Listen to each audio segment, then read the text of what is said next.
La Voz de América presenta. Más naciones llaman al presidente venezolano Nicolás Maduro a publicar actas electorales. Huracán Debby golpea al estado de Florida como categoría 1 y amenaza con inundaciones catastróficas. Líderes mundiales buscan una desescalada del conflicto en el Medio Oriente. El presidente Biden conversó con el rey de Jordania y el primer ministro de Israel. Y los mercados bursátiles se desploman ante señales de enfriamiento de la economía estadounidense.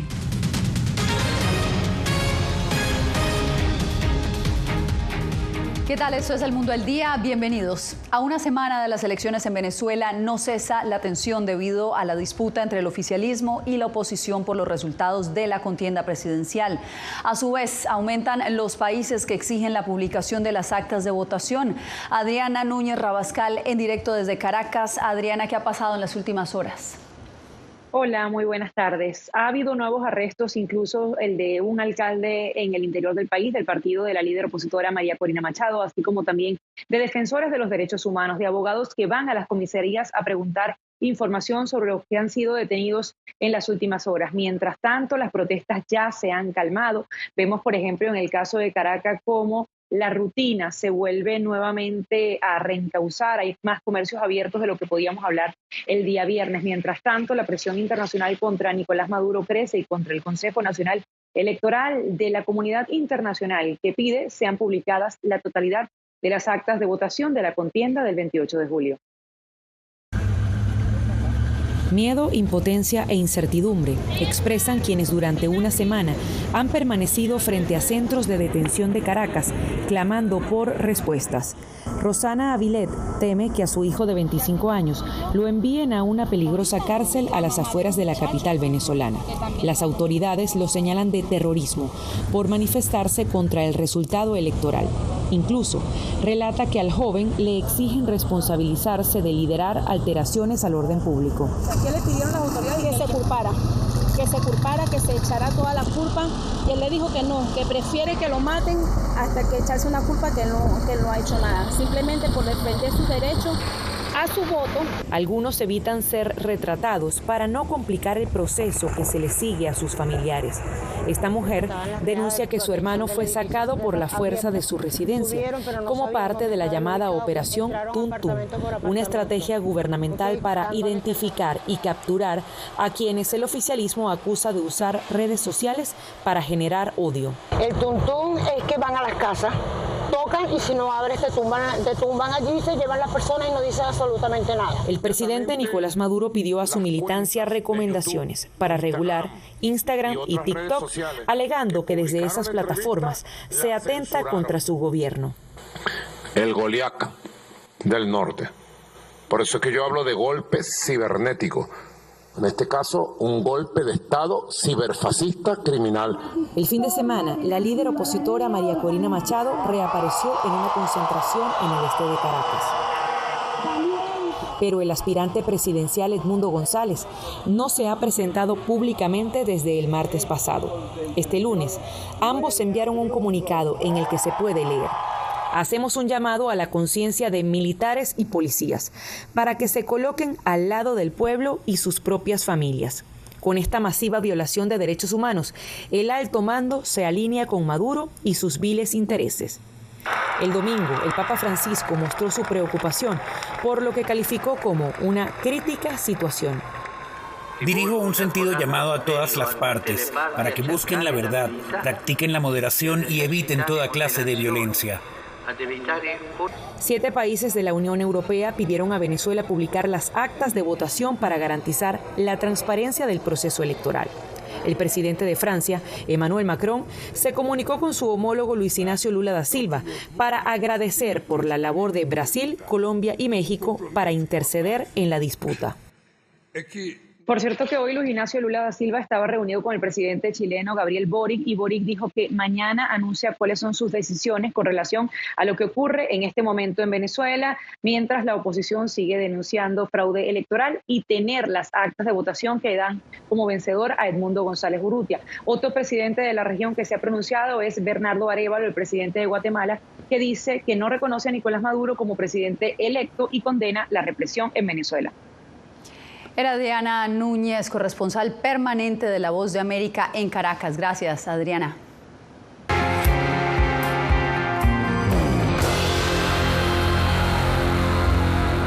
En las últimas horas, la tormenta Debby tocó tierra en el estado de Florida como huracán categoría 1, provocando fuertes lluvias y vientos devastadores.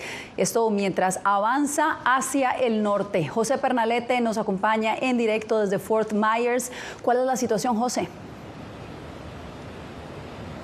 Yasmine, estamos en el lugar donde precisamente en 2022 se registró el impacto del huracán Ia, dejando un saldo superior a 100 personas fallecidas. Acá la situación es advertencia por parte de las autoridades, ya las aspas vinculadas a la fuerza de la contundencia de esta tormenta que se ha venido degradando hasta la actual condición. Sin embargo, recordemos que bien temprano en la mañana impactó con categoría número 1 de huracán en la zona norte del estado de Florida. Acá en Fort Myers, hacia la zona central, hay mucha precaución por parte de las personas quienes recuerdan lo vivido hace tan solo aproximadamente 2 años, cuando la fuerza de la naturaleza se hizo presente. Mientras tanto, se espera que en las próximas horas, a lo largo de la trayectoria de la tormenta tropical Debby, genere muchas inundaciones, incluso algunas de ellas puedan registrar marcas históricas. Veamos. El huracán Debby, clasificado como categoría 1, impactó cerca de Steinhatchee, una localidad pequeña al norte de Florida. En menos de 24 horas ha causado 4 víctimas mortales, según informaron las autoridades locales. Entre las víctimas se encuentra un adolescente de 13 años, quien falleció este lunes en horas de la mañana en el condado de Levy, cuando un árbol, derribado por los intensos vientos del huracán, cayó sobre su vivienda. El gobernador de Florida, Ron DeSantis, ha solicitado a los residentes que tomen máximas precauciones. No entren en zonas inundadas, puede haber escombros peligrosos, cables eléctricos caídos y por favor no conduzcan sus autos a través de calles inundadas. Las otras 3 personas fallecieron en accidentes de tráfico ocurridos en 2 incidentes distintos. DeSantis hizo hincapié en la necesidad de evitar conducir en estas condiciones. La principal causa de muertes en inundaciones es la gente que intenta conducir a través de charcos de agua. Es un peligro. Por favor, ténganlo en cuenta. Aunque la tormenta tocó tierra en una de las áreas menos pobladas de Florida, los meteorólogos advirtieron que las fuertes lluvias podrían generar inundaciones catastróficas en Florida, Carolina del Sur y Georgia. Vamos a ver un evento potencialmente catastrófico de inundaciones debido a las fuertes lluvias, especialmente en la costa de Georgia y de Carolina del Sur durante la semana. Como resultado del huracán ahora degradado a tormenta tropical, más de 250 vuelos han sido cancelados en el Aeropuerto Internacional de Miami, tanto en llegadas como en salidas, según informó la administración del aeropuerto. Yasmine, en cifras, acá en el estado de Florida hay 67 condados, de los cuales en 61 se ha declarado la emergencia debido a las condiciones de esta tormenta tropical. Además, hay cerca de 200.000 familias que en estos momentos no tienen electricidad debido a la interrupción de los cortes eléctricos que se han producido por la fuerza y la contundencia de esta tormenta Debby. Nuevamente con ustedes en los estudios. Yasmine. Gracias, José. Ten cuidado. Bien, y en más noticias, una decisión histórica tomó hoy un tribunal federal estadounidense al dictaminar que Google es un monopolio ilegal. La decisión marca una importante victoria para el Departamento de Justicia en su batalla contra las grandes empresas tecnológicas. Carolina Valladares nos acompaña para explicarnos cómo se llegó a esta decisión. Carolina.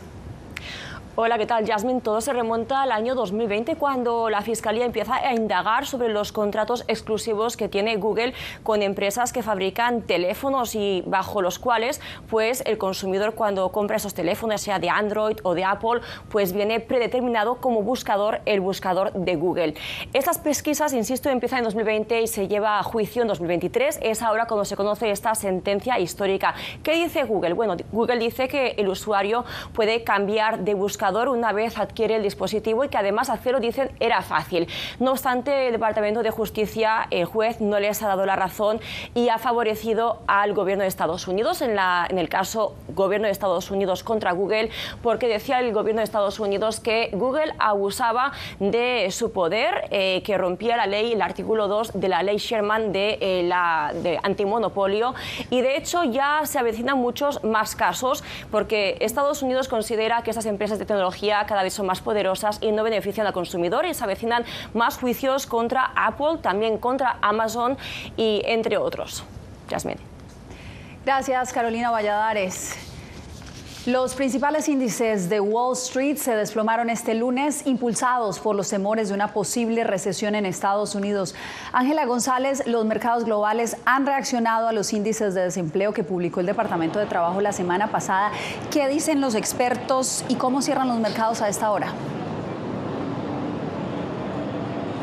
Yasmín, ha sido un lunes negro para el mercado bursátil del planeta y Nueva York. La bolsa de Nueva York no fue la excepción, donde casi todos sus índices cerraron en negativo, con Nasdaq, que agrupa a las empresas de tecnología como Meta y Apple, que cerraron con un 3,4% en pérdidas. Asimismo lo hizo el S&P 500 o las 500 empresas de Standard & Poor's, que cerró con más del 3% en pérdidas, y el índice del Dow Jones, que agrupa a 30 empresas industriales, también cerró con el 2,6% en pérdidas. Estas son las pérdidas más altas registradas desde septiembre de 2022. Un reporte de la Oficina de Estadísticas Laborales en Estados Unidos que mostró la desaceleración en la creación de empleos en el mes de julio, que pasó de 114.000 en lugar de 175.000 como se esperaban, y que arrojó que el desempleo aumentó en un 2%, el más alto en 3 años, desató una ola de pánico en los mercados bursátiles, que se inició en Japón, cuando el índice que promedia las acciones, Nikkei 225, se hundió en un 12,4%, el peor desde 1987. Hay dos factores principales que llevan a los inversionistas a evitar el riesgo. Primero, las preocupaciones sobre la economía estadounidense. Y segundo, sumado al aumento de las tasas de interés del Banco de Japón, y los empuja a cancelar algunas operaciones. El miedo bursátil replicó en Estados Unidos, que vivió un lunes negro, cuando al inicio de la jornada casi todos los índices bursátiles se desplomaron, en especial aquellos que agrupan las empresas de tecnología, como Nasdaq Composite, que cayó en un 3,4%, y el conglomerado de empresas de inteligencia artificial Nvidia, que se hundió en un 7%. Inversionistas de todo el mundo vendieron sus acciones y se trasladaron a la seguridad de los bonos. Esta caída se da a solo un par de días de que los índices bursátiles en Estados Unidos gozaran de su mejor momento, cuando la Reserva Federal se preparaba para posibles recortes en las tasas de interés en el mes de septiembre. Para este analista económico, se han tardado demasiado. Y debió haber bajado los intereses un poco en las reuniones anteriores. Van a esperar hasta septiembre. Esto es una presión implícita. Ahora el miedo es a una recesión. ¿Qué es una recesión? Bueno, que la economía, el consumo se desacelere, el desempleo siga en aumento. Yasmín, ahora se espera conocer si la Reserva Federal convocará una reunión de emergencia o si habrá que esperar hasta la próxima, que está programada para septiembre 18. En esta junta se discutirá si se harán recortes o no sobre las tasas de intereses. Regreso contigo al estudio. Continuaremos monitoreando este tema. Gracias, Ángela González. Bien, en máxima alerta se encuentran los países del G7 debido al temor de un posible ataque de Irán y Hezbollah a Israel en las próximas horas. En Washington, el presidente Joe Biden recibió al rey de Jordania y sostuvo una conversación con el primer ministro israelí. Celia Mendoza, ¿qué se sabe sobre estos dos diálogos? Así es, el presidente de los Estados Unidos tuvo llamadas telefónicas con estos dos líderes de la región durante el fin de semana, con el primer ministro de Israel, Benjamin Netanyahu, a quien le reiteró el apoyo de los Estados Unidos, pero una vez más le dijo que era importante mantener la comunicación y especialmente que las acciones de la semana pasada no son del agrado de su administración, mientras que también durante esta jornada habló con el rey Abdullah II de Jordania, con quien está trabajando en una salida diplomática y para reducir las tensiones que podrían llevar a un conflicto mucho más amplio. Creemos que este ataque no debería ocurrir y estamos trabajando para evitar que suceda. Nuestro enfoque consiste en tratar de hacer ver a todos en la región que una escalada sería muy negativa para todos y que no deben tomar ninguna medida agresiva. El presidente de los Estados Unidos se reunió este lunes en la Casa Blanca con el Consejo de Seguridad Nacional tras anunciar el desplazamiento de recursos militares al Medio Oriente mientras aumentan las tensiones y crece la amenaza de un enfrentamiento directo entre Irán e Israel. Al preguntarle al líder estadounidense si pensaba que Irán evitaría el conflicto, Biden dijo que eso espera, pero no sabe. Esto mientras, en una rara visita a Teherán, la primera en más de 20 años, el ministro de Relaciones Exteriores de Jordania, Ayman Safadi, se reunió con Ali Bagheri Kani, ministro de Relaciones Exteriores interino de Irán, después de condenar las acciones de Israel. Todo el trabajo que han hecho Egipto, Qatar y Estados Unidos para llegar a un acuerdo que hubiera llevado a un cese al fuego y que hubiera liberado rehenes o prisioneros, Israel decidió socavarlo todo. Avanzar en los esfuerzos diplomáticos para reducir las tensiones fue el centro de la conversación telefónica entre el presidente Biden con el rey Abdullah II de Jordania. El asesinato en Teherán de Ismail Haniyeh, líder político de Hamas, ha generado una nueva amenaza para la frágil estabilidad regional. El Estado de Israel está en una guerra en múltiples arenas contra el eje del mal de Irán. Golpeamos fuerte en cualquiera de sus brazos. Estamos preparados para cualquier escenario, tanto en defensa como en ataque. La República Islámica de Irán, al hacer uso de su derecho intrínseco basado en las normas y reglamentos internacionales, definitivamente tomará medidas serias y disuasorias para garantizar su seguridad y castigar al agresor con poder, decisión y dureza. En el norte del territorio de Israel se teme la posibilidad de una acción militar por parte de Hezbollah después del reciente ataque la semana pasada en territorio libanés. Te agradezco, Celia, por este reporte. Bien, y la ciudad tejana de El Paso conmemoró el 5º aniversario de la matanza en una tienda Walmart donde un hombre armado mató a 23 personas e hirió a otras 22, la mayoría de ellos hispanos. César Contreras tiene el reporte. Nunca nos vamos a olvidarnos que nos pasó a la ciudad del Paso, pero tampoco a las familias que perdieron sus hermanos, sus esposos, sus hijos y parte de su familia. El Paso honró la vida de las 23 víctimas mortales de la masacre perpetuada en una tienda Walmart hace 5 años. Durante la ceremonia se invitó a un momento de reflexión, se exigió justicia y un freno a la venta indiscriminada de armas de fuego en el país. Inmediatamente después del ataque todos prometían cambiar las cosas, que iban a poner más control en las armas, que iba a detenerse esa política narrativa violenta en contra de los migrantes. 5 años después, vemos que las cosas van hacia atrás. Cruces representativas de cada una de las víctimas, liberación de palomas blancas y la inauguración de un monumento fueron algunos de los actos realizados. Para Guillermo Glenn, sobreviviente del tiroteo, el único responsable no es Patrick Crusius, a quien las autoridades señalan como autor de los disparos. Pero él no fue totalmente culpable por la ideología que él estaba leyendo en el Facebook o donde estaba agarrando eso, pero es una promoción nacional que hacen, ¿verdad?, la supremacía blanca. Activistas expresaron su temor ante la posibilidad de que incidentes parecidos sigan ocurriendo a las minorías étnicas. Recordamos a las víctimas, pero también seguimos denunciando esta violenta narrativa en contra de nuestras comunidades de color. El memorial instalado en la ciudad de El Paso servirá como un recordatorio constante de la tragedia y como un símbolo de la fortaleza y unidad de la comunidad. César Contreras, Voz de América, El Paso, Texas. Cuando volvamos, el gobierno de Estados Unidos suspende las autorizaciones de viaje a beneficiarios de un permiso humanitario a personas de 4 nacionalidades. Detalles en breve. Somos un equipo, así que vamos. Estados Unidos a las 3. 1, 2, 3, Estados Unidos. En el mes de los Juegos Olímpicos, La Voz de América presenta los extraordinarios caminos que han recorrido 4 integrantes para convertirse en entrenadores de equipos de los Estados Unidos para los Juegos de París 2024. Más allá de las banderas, una serie original de La Voz de América. En todas nuestras plataformas. Retroboa. Soy Salomé Ramírez. Soy Mixi Macías y te invitamos a que conversemos de los temas actuales que más te interesan. Acompáñanos en un podcast en vivo en las plataformas digitales de La Voz de América. ¿Qué me pongo mañana? ¿Te regresas para el crucero? Todo incluido. Conéctate con nosotros a través de Retroboa en las plataformas digitales de La Voz de América.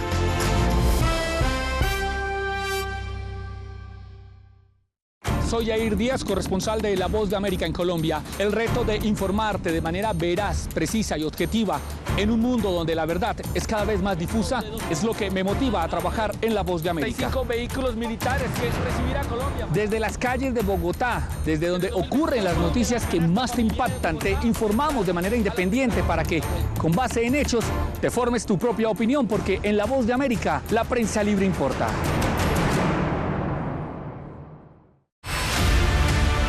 No concibo una democracia sin periodistas. El libreto manda a un conflicto constante con la prensa independiente, con los medios de comunicación. Periodismo, la prensa libre importa. Una coproducción de La Voz de América con nuestras afiliadas en la región. Se ejerció esta profesión con mucho miedo. ¿Cuántos periodistas van muertos ya por decir la verdad? Disponible en vozdeamerica.com.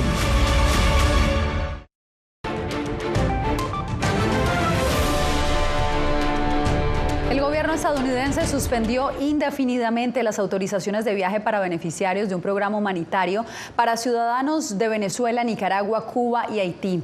El beneficio permite la entrada y permanencia, o permitía más bien la entrada y permanencia temporal a unos 36.000 ciudadanos de estas nacionalidades que de otra manera no cumplirían los requisitos para entrar a Estados Unidos. Laura Sepúlveda tiene el reporte. Suspendidas y sin fecha de reanudación, se mantienen las autorizaciones de viaje para nuevos beneficiarios del permiso humanitario que cobija a nacionales de Venezuela, Nicaragua, Haití y Cuba. El Departamento de Seguridad Nacional, sin aportar detalles, atribuyó la decisión a un posible fraude. Expertos apuntan cuáles podrían ser los problemas. Estamos hablando, por ejemplo, de personas que pudiendo solamente patrocinar económicamente a 2 o 3 personas, resultan siendo sponsors o patrocinando a 10 a 15 sin tener la capacidad económica de hacerlo. E incluso casos en los que presuntamente falsifican documentos públicos. Se ha determinado que hay el uso y abuso de números de seguros sociales, en algunos casos inexistentes y en otros hasta de personas que han fallecido. Un delito que acarrea consecuencias legales. Mentir para obtener un beneficio migratorio o para ayudar a otra persona a obtener un beneficio migratorio es un delito grave. Crímenes que incluso podrían llevarlos a prisión. Un hecho que el experto destaca enfrenta presiones políticas por el marco electoral que se registra. En especial, los republicanos de la Cámara van a presionar a la administración para que simplemente cierre todo el programa, porque está plagado de fraudes y es susceptible a fraude. El número de impactados de manera directa es aún desconocido, pero muchos ven que sus opciones se agotan. En Venezuela estamos casi al borde de una guerra civil. Esperamos que sea temporal y esperamos que el momento que se le pueda dar la autorización para salir de Venezuela, me refiero específicamente, no haya un cierre de fronteras. Laura Sepúlveda, Voz de América. Y usted quédese, porque al volver resurge tensión entre el presidente de Guatemala y la fiscal general. Llenó de orgullo a su nación conquistando títulos alrededor del mundo.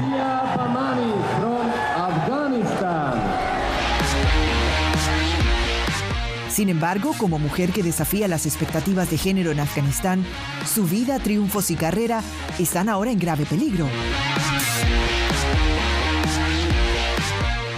Rompiendo un tabú. Ahora, en todas las plataformas de La Voz de América. Que empiecen a callar a periodistas, que empiecen a callar medios. Periodismo, la prensa libre importa. Una producción especial de La Voz de América. Porque al final lo que está en juego no solo medios de comunicación, sino la democracia de un país. Disponible en vozdeamerica.com. En medio de la guerra, una mujer debe enfrentar su embarazo sola mientras su esposo lucha por defender a su patria.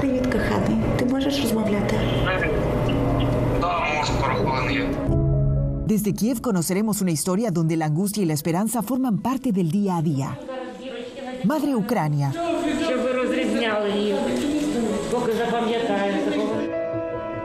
Disponible en todas las plataformas de La Voz de América. poder recuperar la libertad de prensa. Periodismo, la prensa libre importa. Una producción especial de La Voz de América. Se ejerció esta profesión con mucho miedo. Disponible en vozdeamerica.com. ¿Quieres mantenerte informado de primera mano? Únete a nuestro canal de WhatsApp. Lo que ocurre en Estados Unidos, América Latina y el mundo directamente a tu celular. Escanea el código que ves en pantalla y conéctate con las noticias para recibir información veraz y balanceada. Noticias de última hora, reportes originales y verificación de información. Porque en La Voz de América, la prensa libre importa.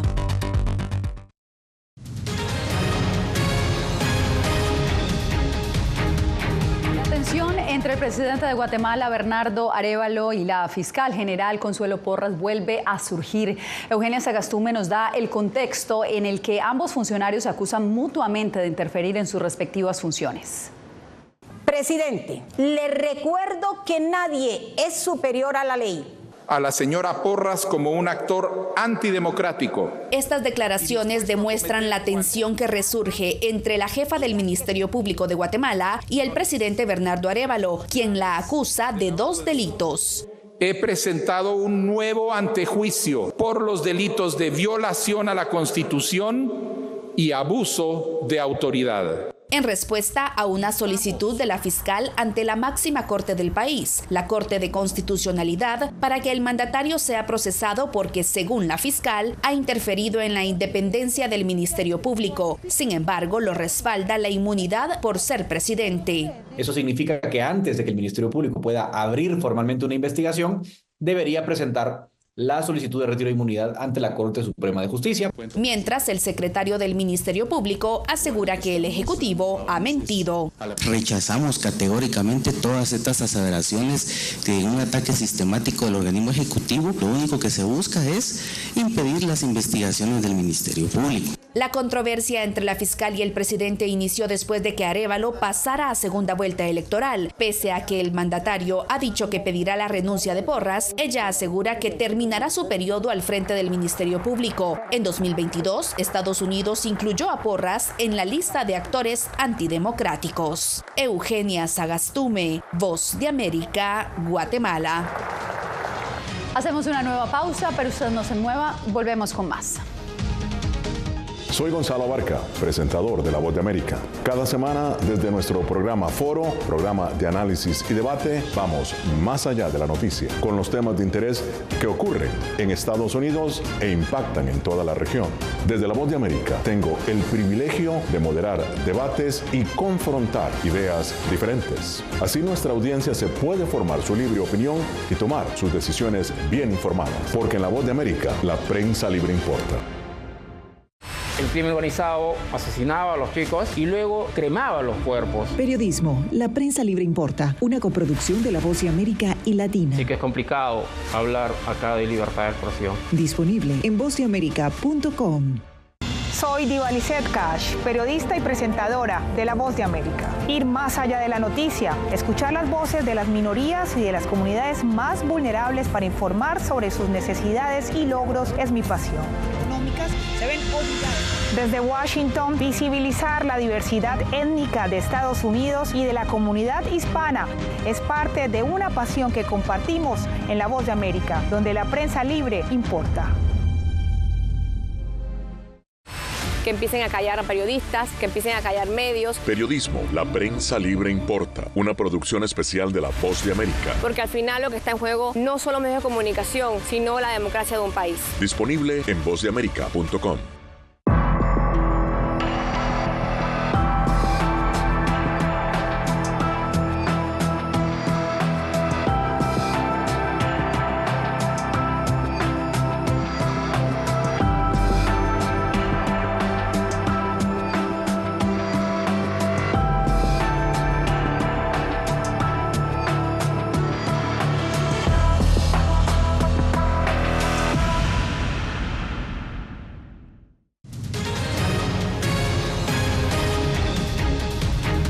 Rebeca Andrade se convirtió en la atleta olímpica más condecorada de Brasil tras ganar el oro en los ejercicios de suelo este lunes, superando incluso a la gimnasta estadounidense Simone Biles, quien se quedó con la plata.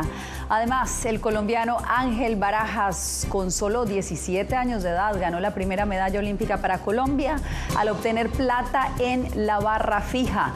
Brasil lidera la tabla de medallas en Latinoamérica con 9 preseas, seguido por Guatemala con 2. Con esto me despido por hoy.